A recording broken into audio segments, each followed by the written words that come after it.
Yeah, And Sonic 06, which everyone's pointed out because that's that's not not technically retro, but that's not even remotely retro. yeah, we're gonna start with that.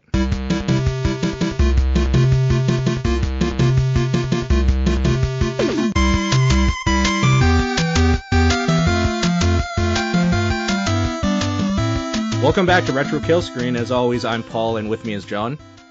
Yo, Now, John, you've been playing Sonic 06 this week, and I want wait, to we're ask actually you... starting with that? Yes, I want to ask you what the hell is wrong with you, and have you lost your mind? Not much, and no. Okay. There you go. Done. Like, Moving on. wait, I just want to visit something quickly, because this is the only thing that we do together, really, that you Okay. get your voice out on, and blah, blah, blah, on my site, because, my site. But, so, I've been looking at your tweets. You kind of don't hate this game, but you also don't hate a lot of bad games. So, from what I remembered, it was kind of an unplayable game, and that might be because there was one part I was at where I actually quit, where I kept glitching and just falling through the level on one of the mock levels. Mm-hmm. And that just painted a whole bad picture for me, because I was like, well, this is bullshit sort of thing. Did you encounter any bad glitches like that on your playthrough, or like Not really, no. Okay, well, first off, which system did you play it on? PS3 or 360? PS3? I'm playing it on 360, Okay. which pretty much everyone has told me is more stable than the PS3 version. Okay. Yeah, I've never fallen through the stage unless it's been like, I had one glitch where I was in a vehicle and it hit a wall, flipped, and then I fell off the vehicle and died. But it was in a point where if I was not in a vehicle, I would have died anyway, so it makes sense. Yeah. I have had a couple points where my shoot, what's the lock? The homing attack. Yeah. I've had a couple points where the homing attack has not worked and just kept me in place. And at one point it was because of a wall, but every other point it was because of a partner character that was walking nearby me. My homing attack was locking on my own characters. Like Tails? In this case, it was Shadow and Omega. So Okay. Shadow kept locking onto Omega, and I could not attack enemies as a result, and I kept getting hit. Okay. But thankfully, that was only in one mission, which you only had to do once anyway, so... Right on. Well, we should stop talking about this because this is not a retro game. Yeah, so exactly. Thanks for bringing it up, John. Oh, yeah, clearly I did. I blame you for all of this. You always blame me. You blame me for everything. I know. It's because I'm your tailor. Which is a total in-joke that no one else will get unless you are in the stream. By the way, this is kind of a filler episode, so if you're listening to this at home, I apologize, but we are doing this live here Monday night at around 10:45-ish our time at night here. We have a full chat room. Basically, the chat is going to be talking to us. They're going to help us get through this, and you should probably follow Retro Killscreen on Twitter, or John at least, because he tweeted it out, so you have no excuse. But they're going to be helping us along. And I mean, fuck, I didn't play any retro games this week. I barely played any video games at all this week, so have you been doing any retro crap? Yeah, I played Star Fox 2. Okay, how is that? I feel a little weird calling it retro because it never really existed. Okay. Star Fox 2 is a prototype game that never officially got released. Nintendo canned it because they wanted the N64 to have a bigger, cleaner break, because the N64 was going to push 3D graphics and the SNES was already 2D. Mm-hmm. But the game was pretty much done, so people managed to patch it up to a point where it was completely playable, and I have a reproduction card of it, so now I can play it on my Super Nintendo. Very cool. And did you finish it? Yeah, no, it's actually a really good game. I really like it. Oh, man, the cat's... I don't know if you can pick up the cat or not. She's meowing to get out of the office because she fell asleep in here. I can't believe you locked her in the office. Well, girlfriend's sleeping in the living room, so she fell asleep watching a movie.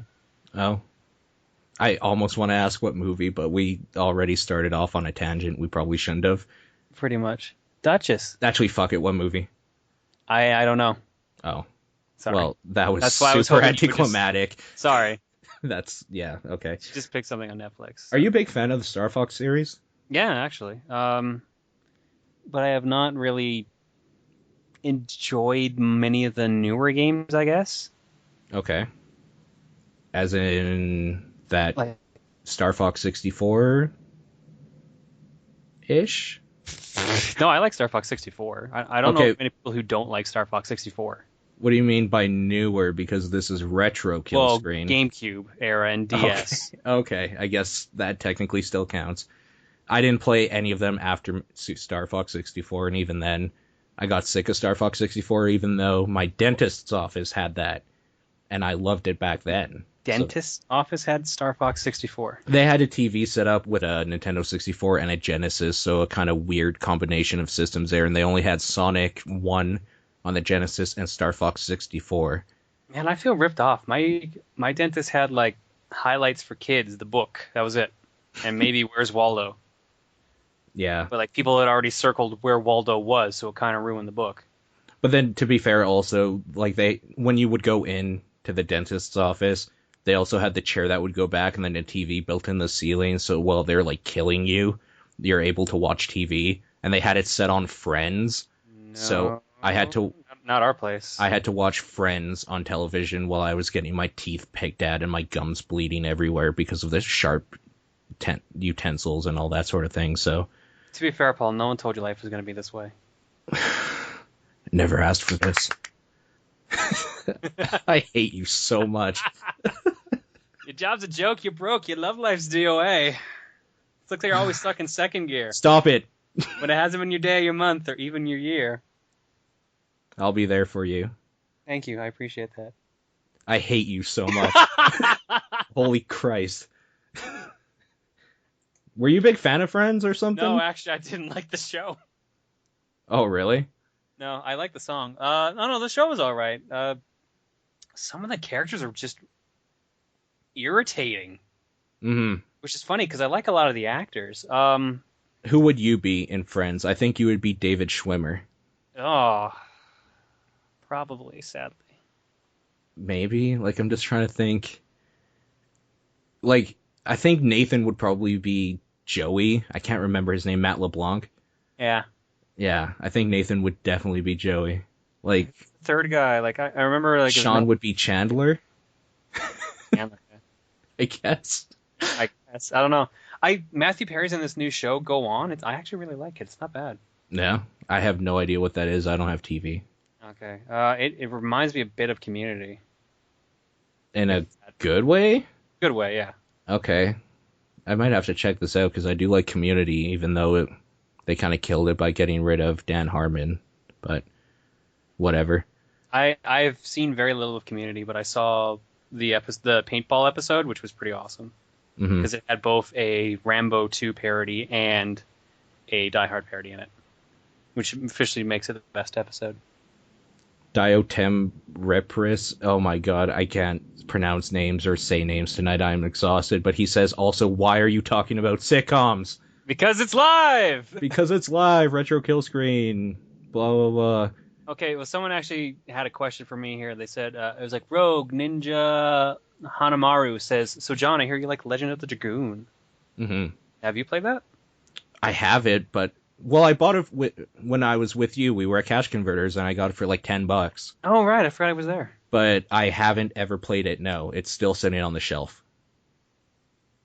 It's a not bad RPG. It had a more, let's say, involved mechanic to the combat than most other JRPGs. Mm-hmm. It's all timing based. So like a little square will start rotating on screen over like a blue one, and you Okay. have to press the attack button when they're both in each other, when they both match up. And if you do that, your attack does extra damage, and then you start a combo which like starts another zooming in square to do the extra move. So like you have to keep doing all these timing presses depending on which move you have equipped to your character. Right. So you learn new moves by successfully executing the combo like 20 times, and you'll learn the next one, and then the timing will be different on that, and you keep doing that to earn your more powerful moves. Is this a game I should probably play? Like, I'm kind of in a down period right now. I'm just looking at indie games and, I mean, random stuff like that because of obvious reasons with me talking to certain people and whatnot. But, like, is this something worth spending a lot of time to get into even now? I don't know about spending a lot of time to get into. I think it's worth at least trying out, because it had Okay. a more, like I said, the combat was at least a little bit more interesting than most JRPGs. But, yeah, there's not, it is kind of like, it drags on a bit. Yeah. Like I go back and forth on whether I really like it or really am kind of by it. Like currently I'm in a kind of like it mood, but it is also hard to recommend to some people. If I remember correctly, people in your household, it's like their favorite PlayStation game. Yeah, my girlfriend really likes Legend of Dragoon. Yeah. Hmm. Weird. Okay.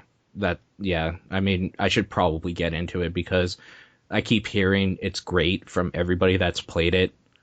So it's like standard Japanese RPG type.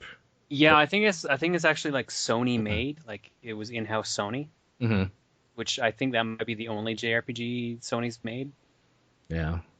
So it was an interesting experience at the very least because it came out around I think it was between 7 and 8 or 8 and 9 for Final Fantasy, Mm-hmm. and it had a lot of CG in it too, and it looked pretty decent for what it was. It's just like it's a 4 disc RPG, and it takes a while to get through.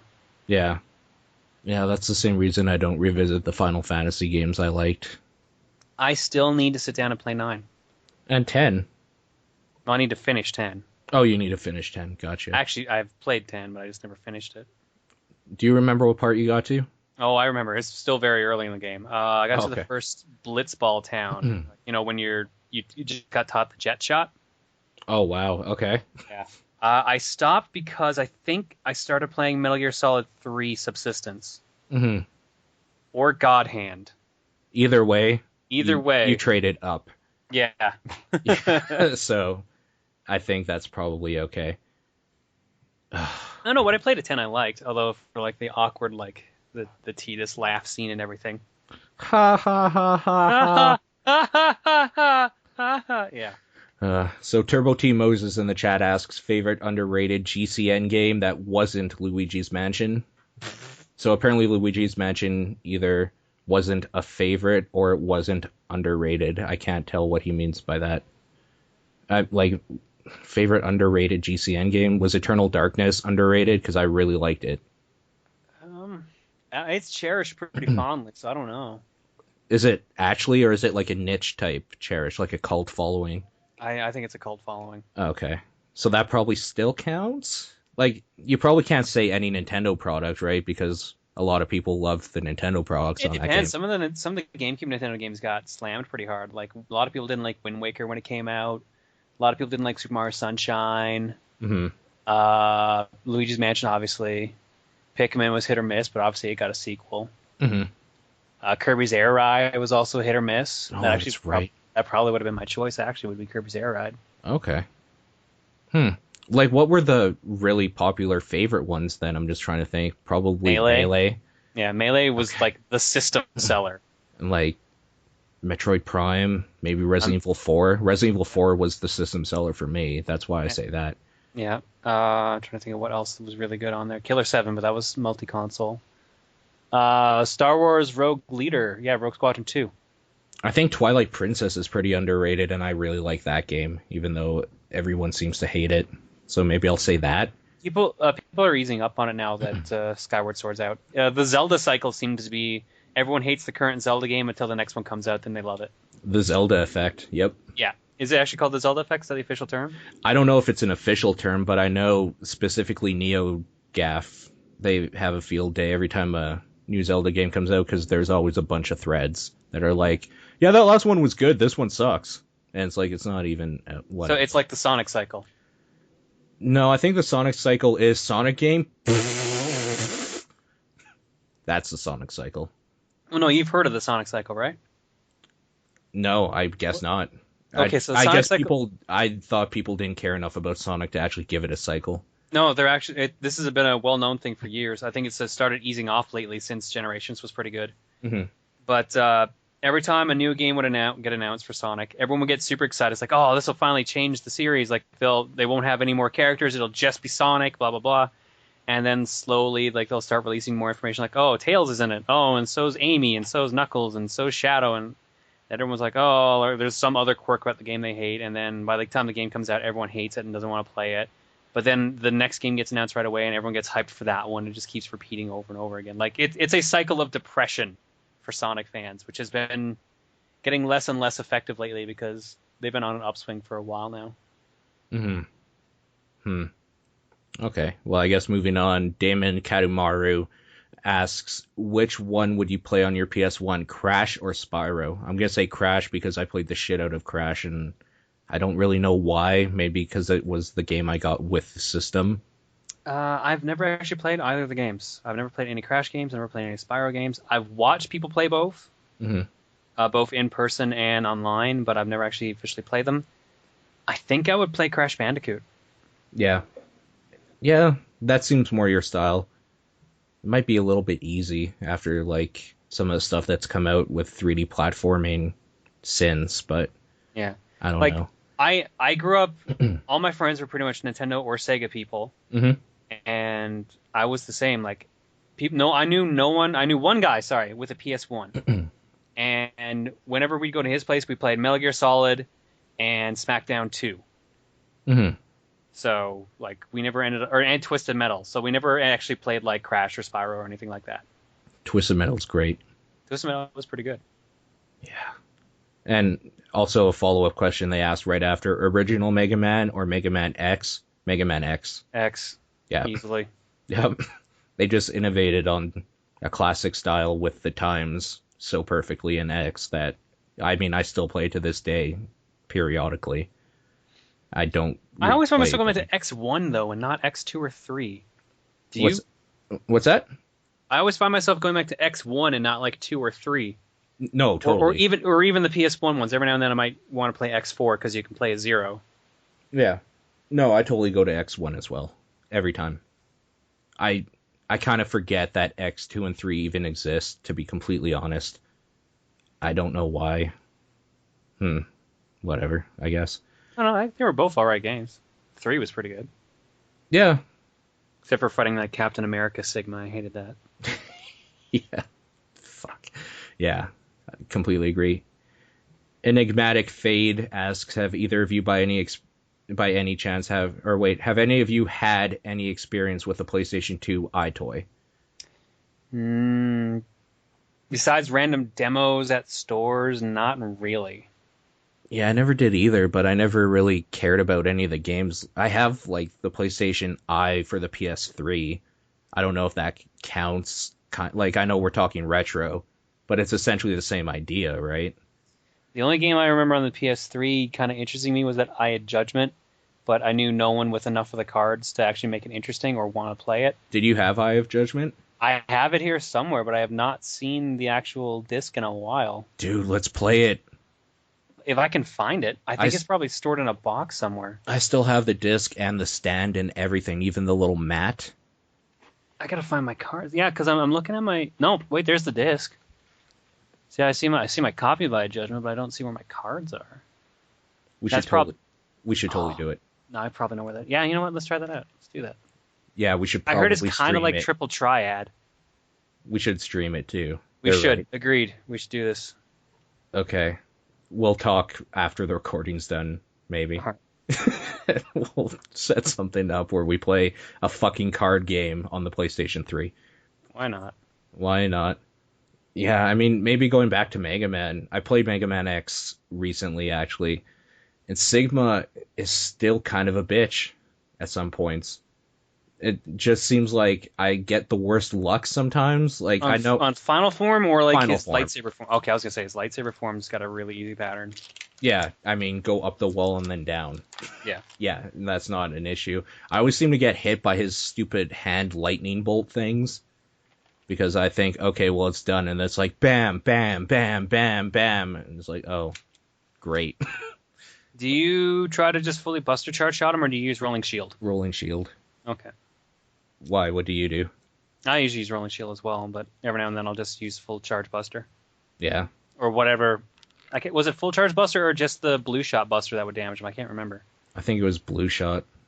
I don't remember either. So, I mean, I've used rolling shield like every time I played it in my adulthood. So, Yeah. ever since I learned from the internet you could do that because I never tried it as a kid. The internet has changed everything. But okay, Rogue Ninja Hanomaru. So, what are your feelings about Shadow Link on Legend of Zelda 2? Fuck you, dude. I've made it perfectly clear before what my feelings are, and that Dark Link can go fuck himself, and everybody that has the internet to find out you just have to go into one position and slash until he dies can go fuck themselves too. Play that shit as a kid, yo, and have your heart broken every time you get to that point without the internet to tell you how to do it. It sucks. Ugh. Never actually got into that fight. Enigmatic Fate asks, favorite retro fighting game? Rogue Ninja, you know I love you. Street Fighter Alpha 3. Wow. All right. I go back and forth on whether I like 2 or 3 more, because 3 is a little bit more unbalanced because of all the isms. Mm-hmm. But I've had, I got into fighting games because of Street Fighter Alpha 2 and Virtua Fighter 2, but Street Fighter Alpha 3 is the one I enjoyed playing more, and was the one I could usually find friends to play with. Mortal Kombat 2 for me, and I've explained why I think before. Mm-hmm. I was the kid with the guide and people asking me on the bus how to do finishing moves and shit like that. It was just my game back in the day. I was always more into Ultimate Mortal Kombat 3. Ultimate Mortal Kombat 3 was really good. I remember being super sick at school one week, and the last day I wanted to stay home. It was Friday, and my parents were like, no, if you go to school, like, do your stuff or whatnot, and then I'll pick you up. My mom was like, I'll pick you up from school and we'll go rent you a game for the weekend. And I was super excited. I got Ultimate Mortal Kombat 3 and didn't see sun again until Monday morning. Jeez. I loved it. And there was a time... Okay, let me ask you this, because I think I was talking to maybe Nathan or somebody else about this. Mm. Do you remember the rumor that you could get, what's his name, in Street Fighter 2 by playing as Ryu without getting hit once? Shenlong? Shenlong. Do you remember that rumor? I do not remember it from when I was growing up, because no one knew about it back then, but I remember reading about it when I got to university and got into fighting games pretty heavily. Okay, because the first time I ever saw Street Fighter 2 was in arcades and stuff, because we still had arcades and like whatnot. And like even though I'm not old enough to have the experience where you would go to the arcade and you would wait in line and stuff like that, I still had enough of that where people were actually trying to do that. So I can relate to these old people telling stories about the days where there'd be a lineup of people trying to get him unlocked.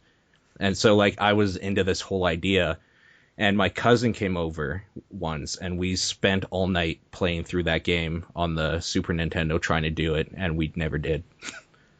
So I love how you know what the actual story about that was, right?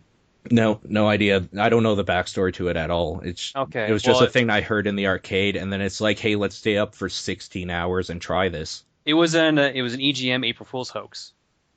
Oh, really? Yeah. They made it up because in the original version of Street Fighter 2, there was a mistranslation, and Ryu says something like, you must defeat Shenlong to stand a chance against me, or something like that. That was supposed to be his Shoryuken or his Dragon Punch. So because of that mistranslation, EGM made this hoax about Shenlong being an actual character. Mm-hmm. They totally did it all up, like they photoshopped, or whatever the equivalent was back then, a picture of this character, and then just put it in their magazine, and people believed them because they never specifically stated it was an April Fool's joke. It just took on a life of its own. And I'm also pretty sure that's why the character Gouken in Street Fighter 4 exists, because of that Shenlong April Fool's joke. Interesting. Well, thank you, Wikipedia John. You're welcome, Encyclopedia Brown. Wikipedia John. Not quite the same thing, doesn't it? Did you read the Encyclopedia Brown books? I totally did. Oh, I never did. Oh, dude. What happened in your childhood that you couldn't experience great things? I never heard of it. Oh. Yeah, that's why. Keep in mind, small town in Newfoundland. Like, I read Garfield and Archie, mm-hmm. and I read, like, the Hardy Boys and a little bit of, like, Dickens and stuff like that. Which reminds me... Wait. You grew up, you're like, so I read the Hardy Boys and, Charles Dickens... My parents bought me, I think it wasn't Great Expectations. Oh shit, maybe it was. Okay. My parents bought me David Copperfield. Actually, yeah, that would have been it. Yeah, okay. I couldn't play if it was that or what it was. Hmm. But yeah, they bought me a copy of that. Like I used to read a lot of books, and they got me stuff like that. That's why you're such a smart guy, and why I'm your number one fan, Stalker and Taylor, All in one. all in one. It's so convenient. Super Mr. Man 14 asks Donkey Kong 64, Super Mario 64, Conker's Bad Fur Day, or Banjo Kazooie. What's your favorite? Conker's Bad Fur Day for me because I didn't like Donkey Kong 64. Listen to last week's episode about Mario 64, and I didn't particularly care for Banjo Kazooie, but I only ever played it once. I never owned it, so. I'm going to say Banjo Kazooie solely because I have not fully completed Conker's Bad Fur Day. Where Okay. I lived, it was incredibly hard to get a copy of Conker's Bad Fur Day. Again, small town Newfoundland. Yeah. We managed to rent it one weekend. We got, oh shoot, how far did we get in that game? We got past the Great Mighty Pooh. We got past the River of Poop. That's the last thing just I remember. talking but I about got- you describing it, I Mhm. probably am going to change my answer to Banjo Kazooie. It's like, really?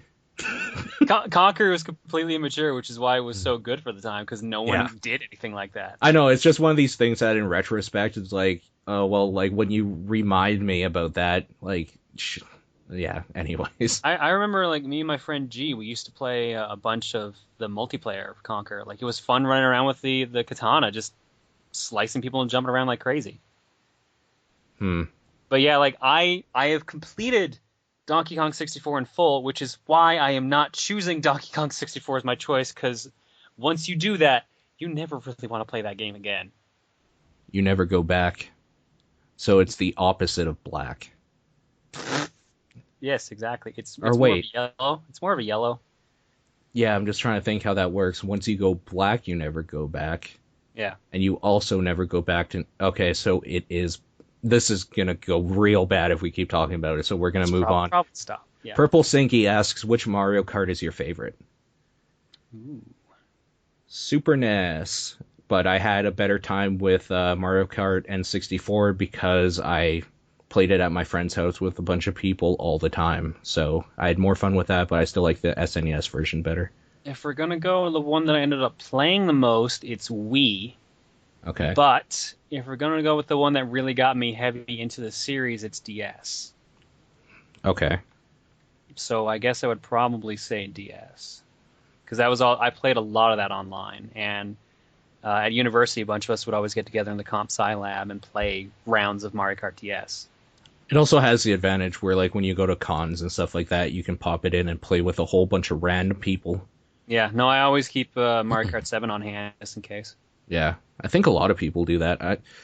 Like, after Mario Kart 64, I don't really particularly love the Mario Kart games as much as I used to. Not even Double Dash? Um, Double Dash, I feel, is like the cusp of, like, you can feel things are changing a lot at that point. was that the GameCube one? Yes. No. I mean, I played it a few times with my friend. He would bring it over and we would play it. I had a decent time, but, like, I never craved ever to play it. I think Double Dash had one of my favorite features that I wish they would bring back. Mm-hmm. And I think even Sean feels the same way. They had an all-cup mode where you literally race through every single track in one cup. That's kind of cool. So you had to do 16 races in one sitting, which, I mean, that's at least an hour right there. Yeah. But it was really cool. That's probably why they removed it, because it takes like an hour or so to complete and you couldn't save your progress. But it was just a really neat idea. I guess nowadays it wouldn't work because each Mario Kart game usually has 32 tracks at least. Mm-hmm. But I don't know. I'd be kind of down for something like that again. Fair enough. Maybe the new one that's coming out hopefully this year. Fair enough. Enigmatic Fade asks, favorite rare game? And at first I read that like, well, what's a game that's really rare? But then I realized I'm an idiot. So, like, that's a favorite rare game. That's a pretty hard question. I'm sure you probably have an answer, I'm guessing. I have two games in mind. Okay. Either Perfect Dark Yeah. or Donkey Kong Country 2. Oh, okay. Like, we've discussed Donkey Kong Country 2, right? I don't think we didn't do it for the podcast. It might have come up as a subject, but I don't think it was in any kill screen. Yeah, I don't think I could do a full episode about it, honestly. Like, I've made my feelings on it clear to you at some point, right? Yeah. But Okay. just refresh everyone else that's here. Basically, the thing, I don't like the Donkey Kong Country games very much at all. Like, they were impressive at the time, and at the time, totally great. Um, the one thing that Donkey Kong Country 1 had that I really loved is a sense of momentum that when you get really good at the game, you can kind of just blast through the levels, and it was almost like, I say this about a lot of stuff, but it was almost like a puzzle game at that point where it's like, okay, when do I have to jump to like jump over this guy and hit this guy to jump over something else? And you have this great sense of momentum and free flying freedom, fucking alliteration, sort of thing going on where you can just like, you feel great afterwards. You feel like you're actually a monkey just kind of running through the jungle and all this stuff is kind of in your way and you're just jumping over them and like grabbing barrels and throwing them as you're running and this whole sort of thing.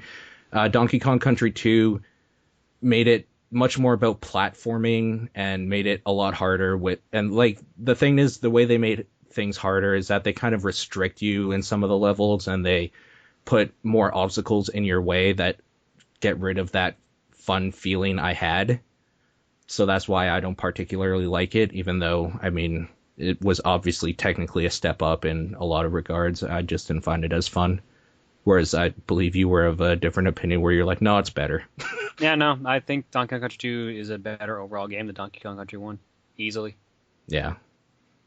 We're going to have to agree to disagree, I guess, on that. I will agree with you, Perfect Dark, probably. Yeah. Perfect Dark was pretty good, improved completely over GoldenEye. Like, Blast Corps was really fun. Oh, man, I had forgotten Blast Corps. Blast Corps was fun, but I hated that dump truck, and trying to get the platinum medals was ridiculous. Yeah, when we were talking to Calvin on Indie Talks, the guy that did Real Texas, we talked about Blast Corps a bunch, and like we basically made him say that he's going to put a truck in his next game and he's going to give me royalties. It was a whole thing.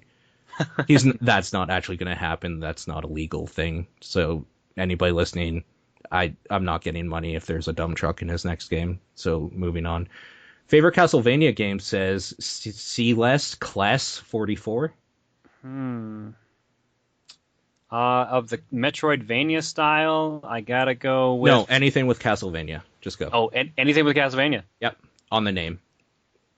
That includes Judgment. I want to say Judgment. I was going to say Judgment as a joke, but I hate that game. Yeah, it's really bad. Yeah, new style, going to go with Aria Sorrow. Old style, going to go with... Ooh. Actually, I'm not sure who I want to go with. Because I played a bit of Bloodlines, and Bloodlines was really good. I haven't played that one. I was going to say Rondo, but I almost want to say Bloodlines. Say Bloodlines. I'm going to say Bloodlines. Okay. Overall, though, it's Aria. Is it weird if I say 3 for the old style? A little, because you got really upset at it when we did it for an episode.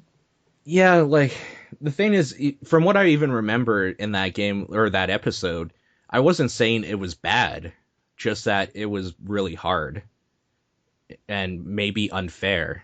But, I mean, a lot of NES games back in the day were just kind of unfair to keep you playing and coming back for more. Exactly, because they didn't have the joys of just getting money out of you. They got all the money up front, so... Yeah, like, I'm just trying to decide, I'm not... Like, I almost even want to say Castlevania 2, but that's not necessarily true. I just kind of like that they deviated from the style a little bit. I think my problem with Castlevania 2 is really the only way to enjoy it is to know what you're doing. Yeah, I would agree. And I think that's the problem a lot of people have with Legend or Zelda 2, Link's Adventure or whatever. Yeah, The Adventures of Link. Because when you know what you're doing in that game and like what to do, it's totally playable and super fun and just a great RPG all around. But when you don't, it's just kind of gets stuck into this whole old NES trope of like, well, I don't know what the fuck I'm doing and there's no way the game's telling me what to do. So with the internet, that shouldn't be as much of a problem. But at the point where if you're using the internet to play a game. I think you're kind of taking away some of the fun of it. If you're using the internet to play a game, it's just kind of a bad game. I will completely admit that, because the game should be playable enough that you can either figure stuff out by yourself, or like enjoyable enough that you want to bang your head against the wall until you figure something out, or it just kind of like helps you along with subtle hints and that whole sort of thing. So I don't know, but we're not okay. Sorry. Favorite Castlevania game, newer style, maybe Symphony of the Night. Yeah, I find most people usually say either Symphony or Aria. So. Yeah, so I'm gonna go ahead and say Symphony, and Castlevania 3. I will say that mainly because I really love Castlevania 1, and Castlevania 3 is just a tighter game in a lot of ways. That one wasn't. One probably has more nostalgic value though. Yeah, well, I mean, it did start the series. Yeah, at least for most people. The music's really good in 3. So yeah. Oh yeah. What did you think of that? The chipped Japanese version. Oh, so good. Yeah, so much better than the NES one. I'm kind of choked that we didn't get that one. Like I can't right now because it's one of the first episodes, but I almost should have thrown that into the episode so people could hear the difference. Yeah. I feel I didn't play it for you, or you didn't listen to it till like at least a month after, something like that. Well, I kept forgetting to link it to you, and then finally I remembered. Oh yeah, that's right. Fair enough. Okay. Favorite Titus game, asks T Taj Mastre. Lamborghini American Challenge for the Super Nintendo. Really? Yeah, that game was awesome, man. I have bad memories of. Oh no, that was Cruising USA. Wait. That's N64 you're thinking. Oh, okay. Yeah. Lamborghini American Challenge, you could hook up the Super Scope to, and you could just blow up cars. Okay. Or you could play with the mouse and do kind of the same thing. But if you play with a controller, it had like this whole, like you were going around America, betting on races and just trying to build up your car. Mm-hmm. I remember being really fun. Like, I'm just trying to think of other games they've done. Blues Brothers. No, didn't like that at all. The Xena fighting game for N64. No. The Hercules adventure game for N64. You know what? I'm just going to go ahead and agree with you, because every Titus game that you're mentioning and I can think of are bad. The problem is almost every Titus game I can think of is probably bad. I can think of games they published that were good, like Worms World Party, Incredible Crisis. Okay. Then like it always goes back to like the bad stuff, like RoboCop. Yeah, RoboCop was super bad. I never played the Xbox One. I kind of want to, but I kind of don't because. Then they also do Dick Tracy. That's Bandai. That's Bandai. Okay. Yeah, that's a pretty hard question, actually. I don't know. Favorite Mario Sports spin-off, asks Second-Hand Sarcasm. Are we going to count Mario Kart? Because hands down, it's Mario Kart if it counts. No. All right, fair enough. The examples he gives, I mean, for anybody listening afterwards, is Mario Hoops, Mario Tennis, baseball. So, like, favorite Mario... Oh, sports spin-off. I read that completely wrong. I'm sorry. So, yeah, kart doesn't work at all. Okay, then it's going to be Mario Golf. Okay. Yeah. I mean, I don't like the Mario sports games. Probably golf, because I like hot shots somewhat. I mean, golf games in general are kind of fun. Yeah, they're a weird guilty pleasure of mine. Yeah. So, I especially like the Game Boy versions which had like the RPG elements. Mm-hmm. Yeah. Okay. Another question we have here that just got lost. Damon Kadumaru asks, should we force Jon to play Castlevania 64? Why do people just want to make me play bad games? Because you like them. You're the voice that bad games deserve. I'm the voice of Great. Or wait, I am the you're Batman the voice of bad video games. You're the voice they need, not the one they deserve. I am the Batman of bad video games, is what you're saying. Swear to me! Swear to me! Where's Superman? Every time I hear you do a voice like that, I think of when Eno was like, Anya, breakfast! And I start giggling. I feel like such an idiot. For years. We're gears. Okay. I have played a bit of Castlevania 64 when I was growing up. Yeah. I just remember it being kind of hard to control. But I have also not gone back to it since. And since then, I've also gotten that and Legacy of Darkness, which is the apparently better version of Castlevania 64. Yeah, the only 3D Castlevania game I've played was Lords of Shadow. So I did play, what was the first PS2 one? Lament of Innocence. mhm. That one was all right. It was a little weird to get used to, but it was all right. And then whatever the second one was, making me remember these ridiculous names for these games. I cannot remember what the name of the second 3D Castlevania was for like the PS2, Xbox, but I remember it also being kind of okay. It had a weird like mechanic to it where you could kind of get familiars and they would like back you up. Wait, I saw that YouTube video. Aren't you the John that did a review of that game? Of one of those Castlevania games on the 64? Oh, don't even do this to me. Why do you do this to me? Why do you do this to me? Why you gotta act like this in front of people? Swear to me! Breakfast. Swear to me, breakfast! A Tariff asked favorite Dreamcast game. Ooh. There's a system I haven't thought a lot about in years now. Oh, that's tough because there's so many. Because I almost said Ikaruga immediately. Then I remembered Rez was on there. Then And I remembered Seaman. Then I remember Choo Choo Rocket. Then I remember Power Stone 2. Then I remembered Garou Mark of the Wolves. Oh yeah, Mark of the Wolves. All right. If we're gonna go with what game I played the most on my Dreamcast, it's gotta be Power Stone 2, followed very closely by Choo Choo Rocket. Mm-hmm. Oh, Space Channel 5. Oh no, I played that Space Channel 5. Played a lot of Space Channel 5. All right, I'm gonna take the high road here, and say House of the Dead 2. That's the high road? I don't know. I played a lot. A game about shooting zombies is the high road. I played a lot of that game, dude. Suffer like G did. Yeah, that's the line I was gonna say. That's the only line anyone actually remembers from that damn game. Don't come, don't come. What could have caused this? Yeah, exactly. The game I probably played the most on the Dreamcast was Code Veronica, because, Resident Evil. If you don't know that about me yet, I mean, come on. I have not played Code Veronica. Ever? No. I got a copy of it free for my birthday one year, and I had a Dreamcast, but I never played it. I love how you have to say that you got it free for your birthday, because usually you just have to buy your own gifts or something. No. It was like I went to a store, and they're like, yeah, you get $10 off games because you're here, because it's your birthday. And Resident Evil Code Veronica was only $10. Very cool. I mean, I like that game. There's the HD release too they did on the Xbox, so you could play it that way. I mean, if I did play it, I would probably just... My Dreamcast is hooked up. It's right in front of me. I can see it right now, so I'll probably just play it on my Dreamcast. Well, I mean, you could also play it on, like, the PlayStation 2 or whatever. It's on everything.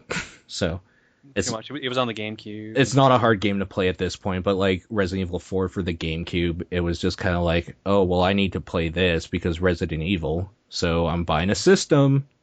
So, yeah. Favorite Namco Bandai game, asks C. Less or Kless. I'm just going to say Kless 44. I'm pretty sure it's supposed to be Kless. Yeah, probably. Namco Bandai.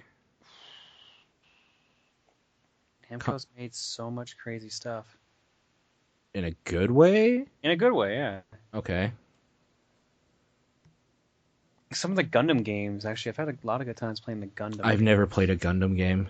Oh, man. The Cove, the arcade on campus, they used to have Gundam machines, and they were so fun. Like, they were two giant arcade machines. You just played against each other. Or together against, like, the AI. It was really fun. Really? I'm trying to think of what else that stands out to me that Namco Bandai... I guess they made Soul Calibur, but I don't know if I'd put that on my favorites list. Yeah, that's what I'm thinking, too. I played a shitload of the Soul Calibur games, though, every iteration that's come out. So... There's always Ridge Racer. I mean, for me, Dark Souls, probably. I'm going to say Dark Souls. Oh, that is Bandai, too. Jeez. Yeah, because it was, what's it called before for Demon's Souls? It was Atlas. Atlas. Yeah. Now I know my answer. I looked up on my shelf. Klonoa. I've never played it. The Klonoa series is fun. I think it's quickly become my favorite Namco series. I think I have all the games in the series now, except for like the Wonder Swan version of all things. Hmm. Okay, secondhand sarcasm. Favorite PSP game? Mega Man X Maverick Hunter, or Maverick Hunter X, I guess. I wanted to enjoy that. It was too short because it was still Mega Man X1, except Yeah, you that's what's had, my favorite. It's the best game. I guess. But yeah, the Vile mode was actually fun. I liked playing as Vile. Yeah, it was pretty good. But for a game that I probably spent the most Mega time Man anime, yo. that was actually voiced here. Like in Calgary? Yeah, Maverick Hunter's voice acting and Mega Man X8's voice acting all done in Calgary. Very cool. I did not know that, honestly. I didn't want to sound sarcastic there, but I think I might have. I don't know. You have to answer. I know. Either Luminous or Jeanne d'Arc. Wow. All right. I hear Luminous is great. I don't own a PSP You've never played Luminous? Well, I mean, it's not just on PSP anymore. anymore, but like I don't care really. I'm looking at my shelf to see if anything stands out. Exit was really fun. Yeah, I heard that was actually really good. I need to play Dissidia. Work Time Fun was pretty good. I'm gonna go ahead and say that. Like it was too. I thought Nathan was just kind of like off his rocker when I heard him talk about it so much, but then he left his PSP here for like a month, and that game was in it, and I played the shit out of that game. I liked it quite a bit. Looking at my shelf, Crush was really good, and Burnout. The Burnout game that was on it was really good as well. It's fun to have portable Burnout, even though the load times were kind of eh. Yeah. But shoot, where did it go? DJ Maxx was fun. Exit was a really good puzzle game, and Greatest Collection. So Half Minute Hero. How could I forget about that? have you changed your answer then? No. Okay. Enigmatic Fate asks favorite Devil May Cry 3, hands down. Yeah. Although I probably played 4 more, I really enjoyed 3. I played 1 the most back in the day, and I didn't finish 2 even. I played about a quarter of the way through and put it down. The problem with me was by the time I finally got a PS2, I think Devil May Cry 1, 2, and 3 were all out. I think when did Devil May Cry 3 come out? I don't remember getting it right away, so maybe. Like, I'm just trying to remember. I remember playing it, and I was at work back at the old place I used to work at. Yeah, no, all of them would have. Yeah, all of them came out. Or the last one came out in 2005. That's when 3 came out, and that was the year I got my PS2. So I guess I picked up all 3 at once. But I started with 1, and then made the mistake of trying to play 2. Yeah, 2003 says Turbo T Moses. No, it was 2005. I just looked it up. Fair enough. No. I think that was DMC 2 maybe for 2003, because DMC 1 was like early. Mm-hmm. Yeah, DMC 1 was really early. I mean, that would have been really weird if that was Resident Evil 4. Yeah, Devil May Cry 1 was August 23rd, 2001. Devil May Cry 2 was 2003, Devil May Cry 3 was 2005, 4 was 2008, and... and according to Wikipedia, Alternative Reality DMC Devil May Cry is 2013. Fair enough. Like it says games in the series, and it says original 1 to 4, and then it says alternate reality. Actually, no, it does say alternative reality. Mosh Kide is correct. Bayonetta is the best DMC. Yeah, no, I will agree with that. Wow, really? Okay. Yeah, I love Bayonetta. I was kind of trolling you, but I was totally not kidding either. So. No, I totally love Bayonetta. Super fun. If you can stand listening to Fly Me to the Moon like 500 times. Oh, dude, when I was playing that game, I had it on my iPod, and I would listen to it everywhere and sing along to it in that voice. I really like that song, though. Like the Fly Me to the Moon's a great song. It's just I've heard better versions of Fly Me to the Moon, and not that much. Well, I mean, and obviously Sinatra. Just yeah, exactly. I was thinking best straight version. Sinatra. Yeah, totally. So good. Yeah. Okay. Well, I think that's going to do it for our show today, because we've been going for a little bit. So sorry, guys, about listening at home that we didn't talk about Parasite Eve or Die Hard Arcade. But I mean, come on. Like, just come on. We were so busy. Come on. We're literally doing. Come on. We're literally doing this an hour before this has to be uploaded, so you at home can hear this. That's how busy we were this whole week and weekend. So come on. Come on. All right. So, yep. I guess that's it, and we'll see you guys next time.